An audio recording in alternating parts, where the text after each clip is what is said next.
Hey, what's up, everybody? Welcome to Trust and Believe. Today is a special episode, one that you have all been waiting for. I am here with my incredible trainer, Kristen Bennett. I like to say you're going to enhance your ability to trust and believe in something, but today, I think what's really, really great is not only are you going to learn about a magnificent human and how they inspire people, but you're also going to get a little behind the scenes on how I train and how, when I say dig deeper, I definitely do it myself too. So enjoy this episode, but also I'm very sure there's going to be a lot of things in here for you to take and apply to your own life and your own training and your nutrition, because we got a lot to cover, Miss Kristen. We have a lot to cover. So get ready to trust and believe. Somebody say hell yeah! What's up? He's better than Oprah. Come on, y'all. This is Shaun T, and it's time to trust and believe.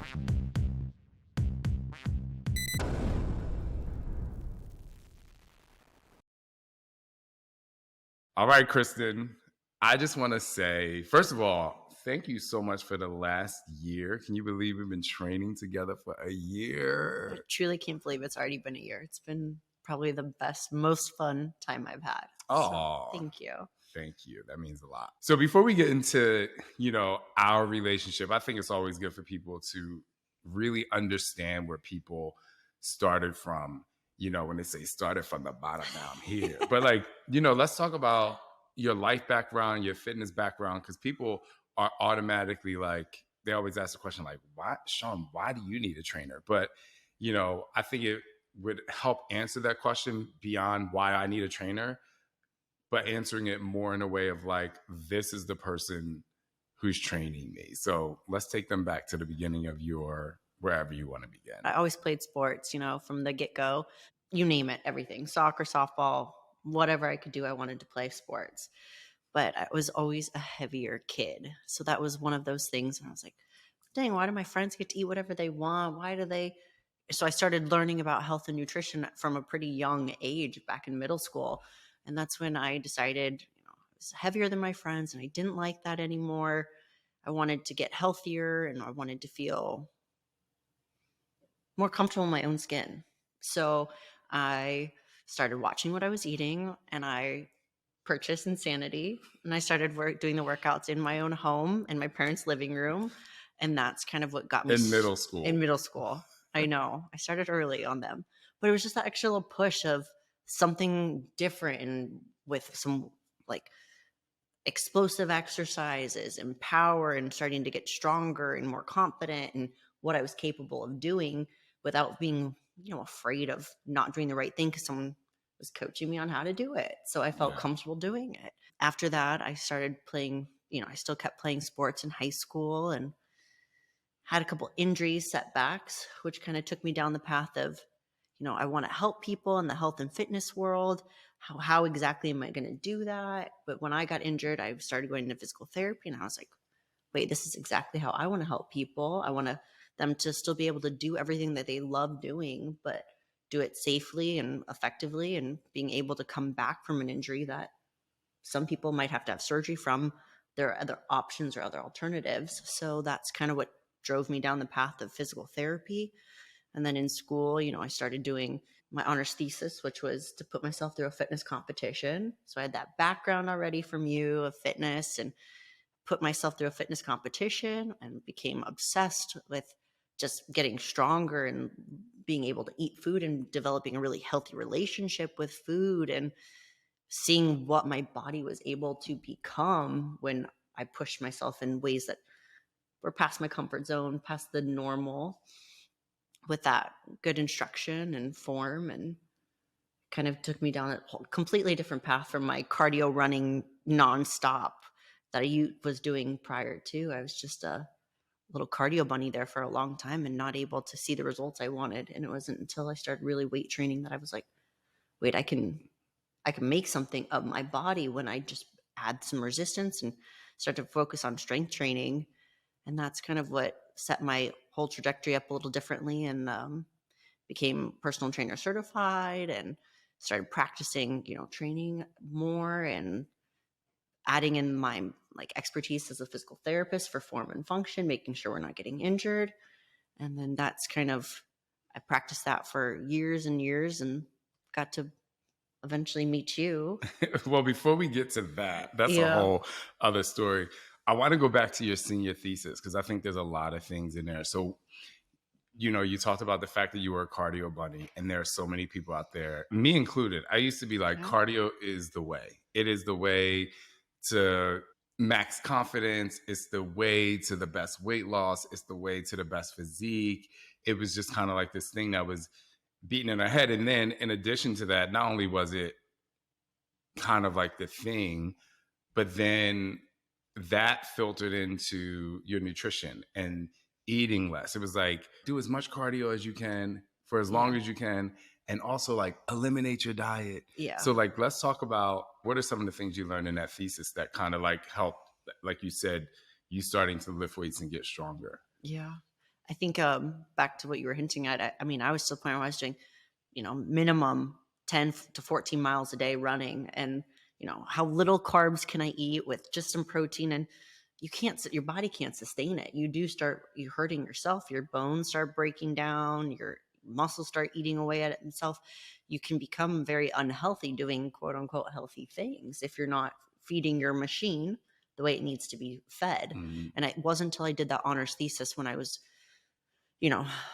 kind of forced to get out of my comfort zone of, here's the food items you'll eat. You have to train this way. You have to minimize your cardio. And I was like, this is so past my comfort zone. I'm for sure going to gain weight. Like there's no way without it. And then you start getting along with, you're like, wait, I'm getting hungrier. I'm able to eat more food. My body's changing for the better. Maybe there is something to this that you can get stronger and you don't have to just deteriorate your body to get that result that you want, that tone look, the muscle development, because the more muscle you have, the faster metabolism is. So I was kind of going around it the long way by doing salted cardio because I was forcing myself to burn all those calories. Where you start putting muscle on, your body's like, oh wait, we can efficiently do this on our own. You don't have to go run every calorie off that you consume. And it became a really healthy concept of, I have to fuel my machine in order for it to perform the way I want it to perform. But it was interesting because when I did that for my honors thesis, I got to see how like vasodilation changes. So how your vessels dilate and constrict, and actually increased the ability for your body to have a pump system, which is how we efficiently pump through our body with weight training, because that allows our vessels kind of start to learn this pumping system that we do when we train, that it was kind of in a more sustained open position when I was doing long distance running. Yeah. So it became more efficient at circulating through our system.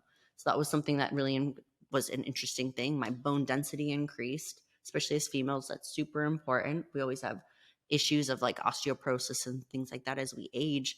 So what is the age for women? I know at men, osteoporosis, like they say your bones are strongest at 30. Is it younger for women, and or why? Slightly younger, but it's more when we get into that menopausal stage that it drastically starts to become affected by the lack of hormone, that normal production that we would typically have. So when you get in that menopausal stage, your bone density you become rather porous if you don't have they call it impact work, which running and things like that do help because it's impact, but without actually hurting your joints, which is what the strength training was allowing. Yes. To get that bone density, to load our muscles, to load the joints, but without that high impact of damaging something, so we can do it for longer period of time.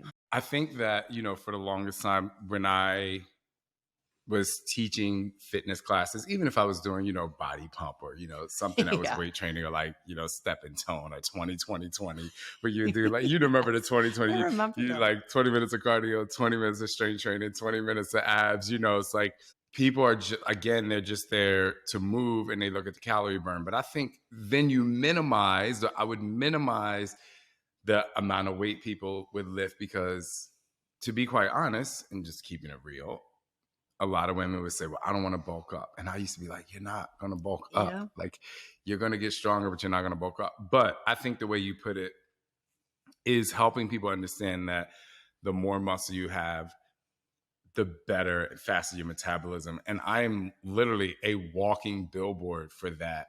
I always say, I can't believe I look like this at 200. Well, right now I'm anywhere between 215 to 220, but I'm like, I can't believe I look like this and feel like this and at this weight. And I'm still hungry. I'm eating way more food. And I don't stress about the food. Only time I stress about the food is how it's going to make me feel when I'm filming, because I don't want to I just don't want to feel too full. But also, one of the things, because I am focused on my strength training and building muscle, I'm more focused on what I put in my body. Even though I'm putting more food in my body, I experience less bloating or stomach aches or, like, to be quite honest, bad bowel movements, because it's like everything is working toward the focus on me getting stronger, which I kind of want to push into a little bit. First, I want to say, for those of you who don't know this story, I went to physical therapy because my shoulder,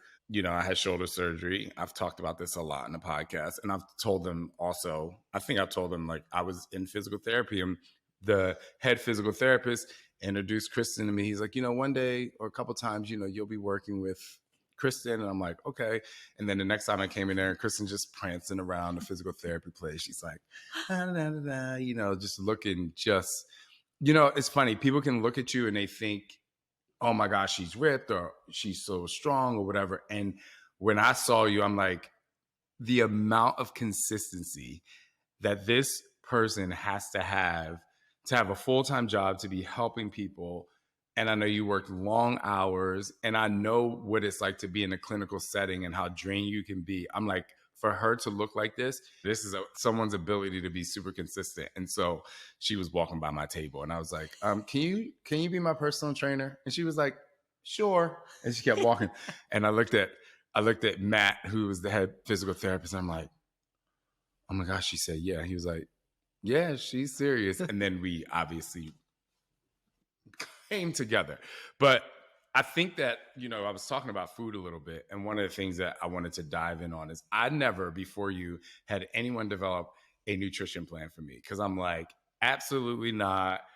You know what I'm saying? But I trusted you. I was like, all right, she kicked my ass in the gym a few times.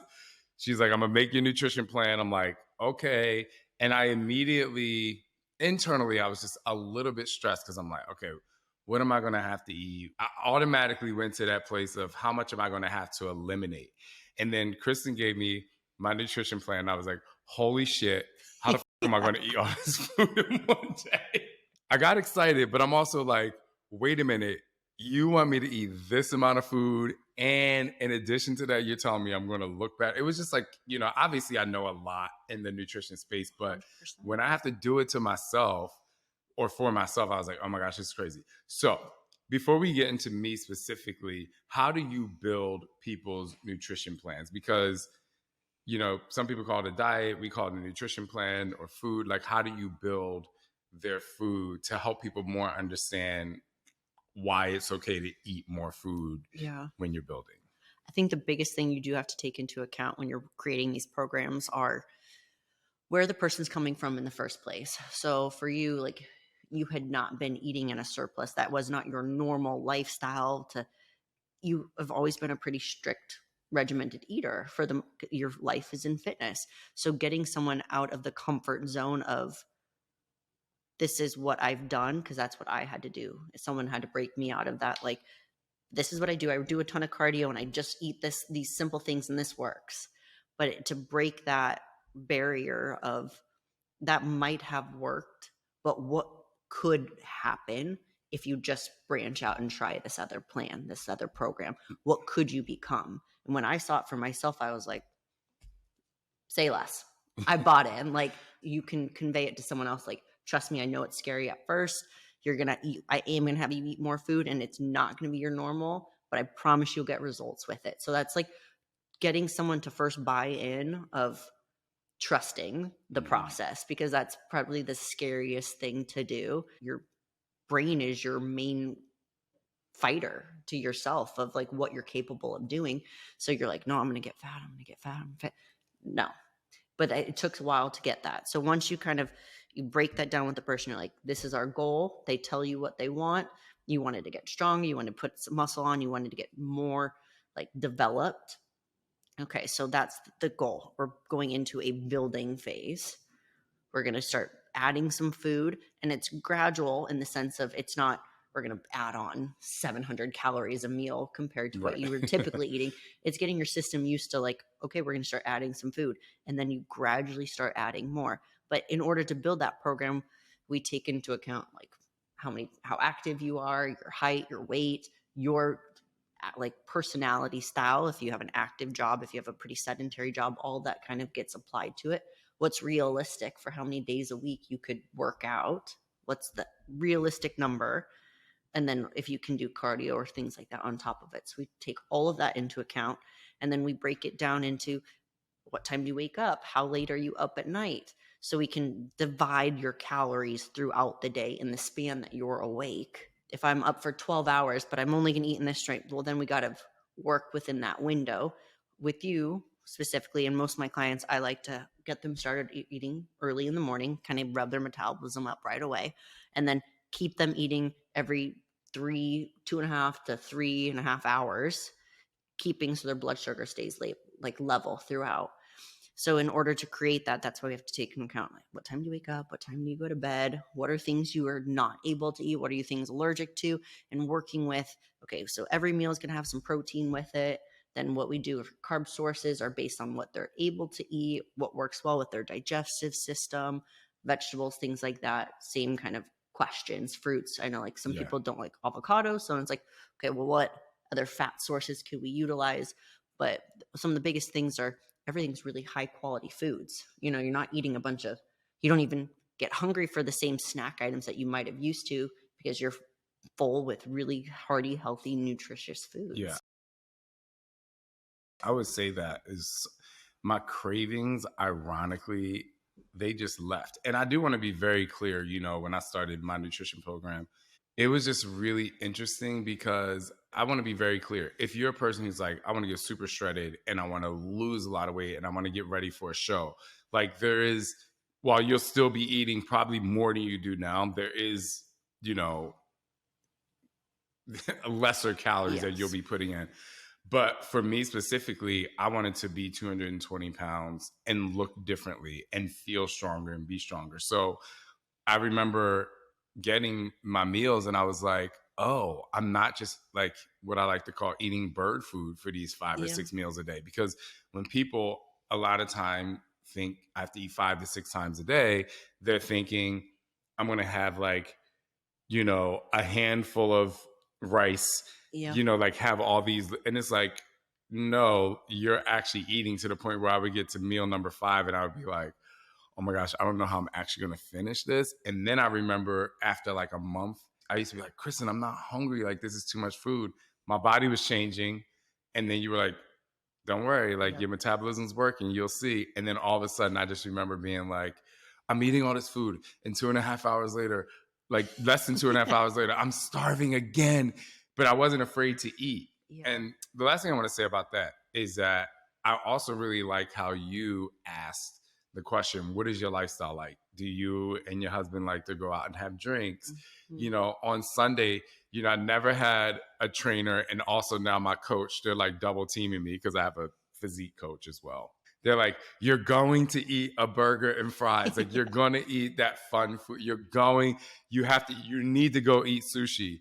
And it really creates it. And you have to have that drink. Like this is Sunday, like enjoy it. We'll burn it and use it for your leg workout on Monday.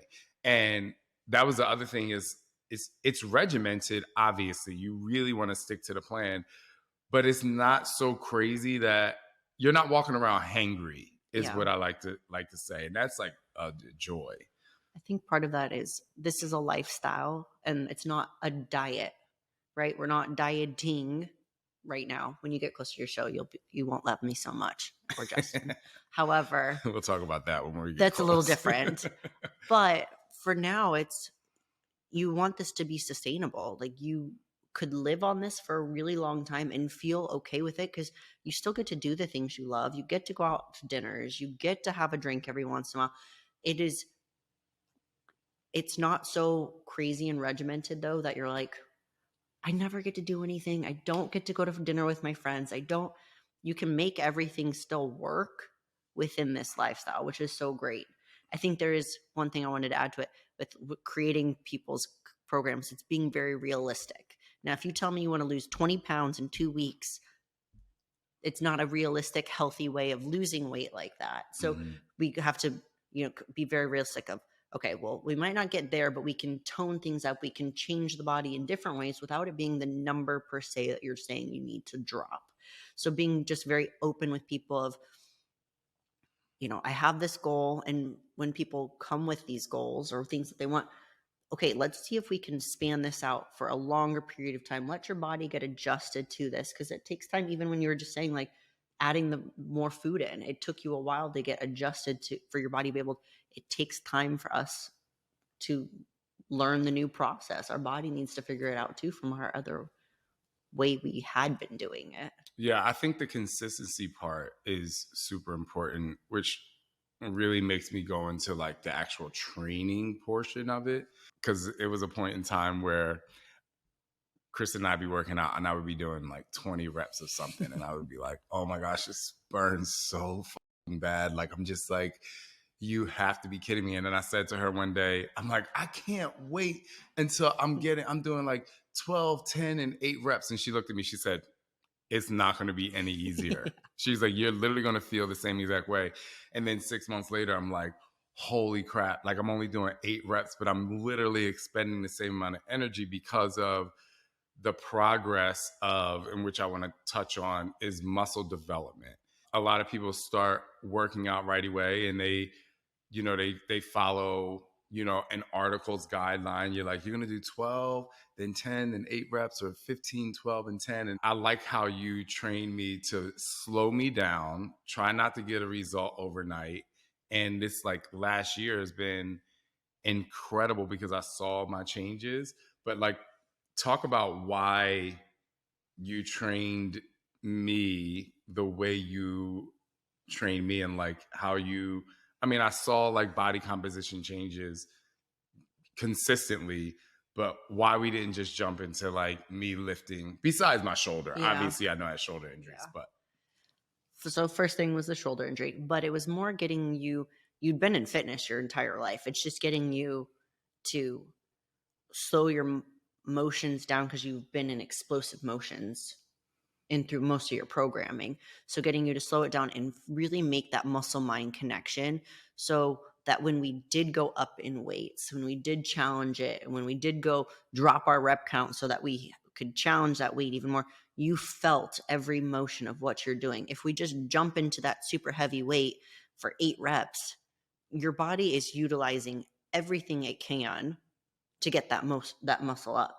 Right? So if you're doing a chest press, your anterior delt, your back's coming in, your neck muscles are firing, everything is like, how can we get this weight up in the air? Yeah. But when you have learned how to control your breath and you load your muscle properly, then you are truly pressing with an isolated muscle group with minimal activation from your supporting muscles. They need to be there. They all have to fire to support you. That's what keeps you safe and stable. But to have that control, which is developed with time, and it is through slower motion, some time under tension, that tempo training, getting to learn how to load your muscle, that you are able to fully activate what you're actually training. Mm-hmm. So that's when we could really start bumping up. When that started getting easy for you, it was like, okay, he's getting ready for this next phase that we can go into, and we can start challenging the weights that he's using. He's getting stronger. He's more stable here. He can do this with single arm. He can do this with both arms at the same time. So that's when the programming gets really fun. I just remember every time you would notice that something was easy for me, you'd be like, mm-hmm. Mm-hmm. Okay. It's really funny. You're always like, what does that mean? What does that mean? I want to switch gears to kind of like your PT background, because obviously you're a doctor in physical therapy and you do other modalities that I want to touch on. But first, I want to talk about physical therapy and what are some of the most common everyday injuries or ailments that you see? Like not a surgery like I had, or like, someone tore a meniscus or something like that. What are some reasons you see people come into the physical therapy because of just everyday stuff? I just want to kind of touch on that because I'm sure there's a lot of people out there that may be feeling some of these things. Everything in between. That's why I say that. Probably the most common was low back pain. That is across the board from the age of 12 to age of 85. And in between, every person along the age spectrum, for whatever reason, back pain is huge. Neck pain, like someone slept funny and it already starts activating and it's usually something else that triggered it. But that was the camel that broke the straw that broke the camel's back, as I said that wrong. Knee pain or like shoulder, like impingement type pain, front of the shoulder, just reaching up in a cabinet or holding a jug of milk in the elbow, things like that were super common. And it's just everyday things that become overused or done maybe in a less efficient manner of doing the activity. So it's getting your body retrained, so they come in for PT for it, and it's unlearning old habits and then relearning how to do that task utilizing the muscles as opposed to using your joint. That makes a lot of sense, because I was going to say, before I came to you, like doing a squat was painful to me. Doing lunges was terrible. It all hurt so much. And now with building the muscle, like the protection of it, I'm like, even today, when I showed you, I was like, oh my gosh, like doing this narrow lunge, like over and over and over and over and over again. And I have the strength and the muscle that has, the protection of the joint. It's like, I'm not relying on the joint. I'm relying on all the muscles that I trained around it to do the work. And it's not even that like, I don't feel any knee pain at all, but like my range of motion increases. And it's, again, going back to physical therapy and everyday people aren't using their bodies in a way that they should, which is why exercise, even at a minimal amount, is just so important, Absolutely. I think you're hitting on it like spot on. Of the joint itself is there to do its job. It's a hinge, so you got to bend lower through it. But if you have only two muscles firing on it, it's still going to be pulling it kind of wonky and the joint is still loading. But if you can get your whole system, which is why we would do a lot of single leg stuff and balance activities, to get those tiny little muscles, the little intrinsic style muscles, all working for you, getting your feet stronger. So working above and below the chain of wherever the injury was. So getting your feet stronger, getting your hips stronger to help with your knee itself. So getting your whole lower chain able to support your body, which is, you getting bigger even. So you have more weight that you're having to hold on it. It's even more important to have a strong support system. Yeah. When we first started, like I even had like a hip flexor injury where I would just be like, oh my gosh, I was like, Kristen, I can't run. And you're like, and I'm thinking, as a doctor, she's going to be like, oh, we're going to fix that. She gave it zero. The way you're going to train me, like we do these adductor and abductors every day. And then all of a sudden I remember one day you were like, okay, I was like, am I allowed to run today? You're like, okay, you're allowed to run. And I was like, oh my gosh, I don't have this pain anymore. And it's like you were saying, like using these intrinsic muscles, like using all of those individual muscles to the point where I would exercises I would do, I didn't even know like my leg was falling over, and she would just be like, keep that in, squeeze this ball. And the reason why I say all that is because these are like these little things that people do when they work out that they don't know they're doing. So that is literally to answer your question, Shaun, why do you have a trainer? She has a coach as well, because, and I always like to say, an Olympic gold medalist has a coach, because we can feel ourselves doing it, but we can't always see what we're doing from the outside. And even when we were lifting at the gym the other day, shoulders, like Kristen was doing the shoulder press and her eccentric contraction, I'm like, your right elbow is like literally higher and not going as low. And it was like just super cool, because I try not to like correct her, because I was like, I'm a corrector today. Yes. And it's just cool to have that person with another set of eyes just out there being like, oh no, like like, wow, like this is really uneven and you just don't know. And it's just like people have these injuries every single day and they're doing something, and you can probably see someone do a squat and right away you're probably like, they probably have some sort of injury right there, or their back is hurting, or like their hip joint, or their, piriform, like all these things could be in pain just by watching the way that they move and load in their body, Yeah. And that's usually like if I have a client come in for physical therapy type stuff, I'll have them do a couple main motions like a squat, a pull down, things like that, just basic motions. And you get to see how they actually load their body. And a squat is one of the best ones because you're like, okay, they're not even loading their left butt cheek at all. They're like right side's doing everything, their knees collapsing. You're like, okay, let's figure this out, because you might not even, and they might not necessarily notice they're in pain at all. because they just But adjusted they've to done, that. their body has compensated because the body is super efficient. It'll figure out any way of doing the motion it's trying to do in like the least efficient way, because it figures out it's most efficient, but it creates this cascade of effect for us, which makes it least efficient, because now you're like, wait, now my back hurts, now my butt's not loading, my ankle's not doing something, because it's figured out how to still do that squat though. Yeah. But do you fix those simple things on them and they're like, oh my gosh, my workout is way different, my abs look different, I'm engaging my core, I can feel this, my back feels different. And you're like, all we did was like turn on your foot, just getting some muscles to activate in through there, and it changes everything up and down the chain.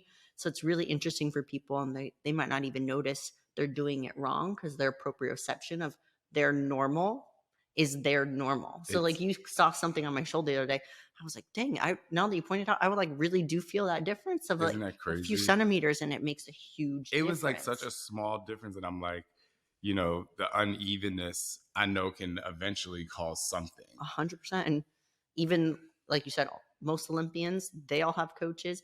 The professional bodybuilders, every single one of them has a coach, and you're like, but they know everything about it. You're right, they do, and they need someone else to kind of make sure their form's on point, give them that instruction when your brain's like, I just want to show up and work out today. Yes. You just show up and someone else is making sure that everything's firing the way it should be. But don't get it twisted. It's hard as hell because like, oh God, like I have chest, we're going to do a chest workout after this, and I'm already like, in a good way stressed about it.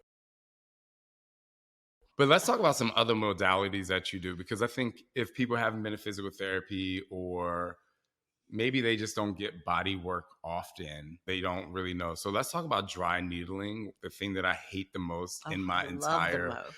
You love it the most, and I hate it the most. She has her needles, and I'm like, oh no, I'm good. Like, I don't need... She's like, your abs tightened up the other day. You want me to get some needles in there? I'm like, oh no, I'm okay. But let's talk about dry needling, because a lot of people don't even know what that is. Yeah. So dry needling is an awesome modality to utilize. It's similar on the sense, I'll say, we use the same needles as acupuncture. People seem to be more familiar with acupuncture. Mm-hmm. They've heard of it more so sometimes than dry needling. So I usually will reference, we use the same needles as an acupuncturist. Our goals are just different. So if an acupuncturist puts needles in, say this portion of your thumb, and that's actually your stomach and that's digestion, I'm like, that's awesome. I'm super happy I can help you with your digestion if that is the thing. But I'm like, nope, that's your thenar eminence, and I'm going to release that muscle right there because that's what I'm targeting. Right. So our goal is different. But the concept behind it, like when we did stuff with your shoulders, we're trying to disrupt that nervous system. So kind of the system is locked or tight for whatever reason. For you is because you just had surgery. So your body's in protection mode. Lock everything down, protect us. We haven't been able to move. Let's stay there. We feel safe. So getting the nervous system to wake back up. So typically if you want to extend your arm, your brain tells your arm, like, lift my arm. So when you could get twitches, when I'd put a needle in there and you'd get a twitch, it changes that cascade. So typically from the brain to the muscle to extend, the twitch happened here, which sends a new signal to the brain that's like, hey, something's going on in that shoulder. We need to figure it out. We need to change whatever's happening there. So it sends a different message of kind of getting that muscle to calm down. So that twitch changed the entire firing process of that muscle. So you start getting like a relaxation, and even if a muscle is kind of, so if you feel, let's say, a really bad knot in your upper trap. You're like, I just get massages here. I work on it all the time. I can't seem to get it to relax. Well, you can put a needle in there and get that twitch to happen, so you actually get a release of it, as opposed to just getting that top surface muscle that you work over and over and over again in massages. You can neurologically change how tight it is by doing that needling. So that's one way. Or like after the surgery, when some muscles weren't firing well, we can needle them to almost wake them back up. Like, you haven't been firing in a while, you got your rest, now we need you to work. So you can needle it and wake it back up, and the nervous system's like, oh yeah, there's that connection to that spot. But it needed a direct source of stimulus to remind the system that connection, that to make that muscle mind connection. It's like the central nervous system is so That's the craziest insane, thing. because also the kinetic chain, like what we were talking about with people in squats and like not loading both of their glutes. And it's just a way for people to understand, even just beyond the fitness for me, and just like your body, like my grandfather used to say, your body is your temple. Yeah. Is like the more it is like in a cohesive state and it's working together, literally the better you feel. And when people talk about mobility training or even just something as simple as stretching, every time I get a massage and they're doing stretching, they're like, wow, you're flexible. Like most people aren't this flexible. Like their leg stops here.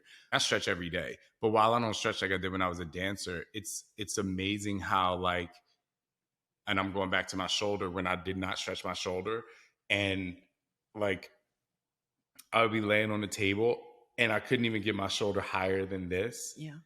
And then it was here, and it was just like, and it was a telltale sign of like, this is what happens when your body like literally stops. For people years and years who've not moving at all, like just not moving at all, or sitting, maybe you, like you said, people have sedentary jobs and you're not getting that walk in or that bike ride, or just something so simple to just like keep your body moving, how these things lock up and how that's how injuries, you know, happen. I mean, there's other ways that injuries happen as well. All right. So kind of like, not to close this out, because we'll be together all the time and there'll be more with Kristen. What are some of the most fascinating things that you learned? I've always wanted to ask you this and I didn't learn about the human body as you were going through your, you know, your schooling and all of the, I mean, you've done so many courses on so many different things and body work.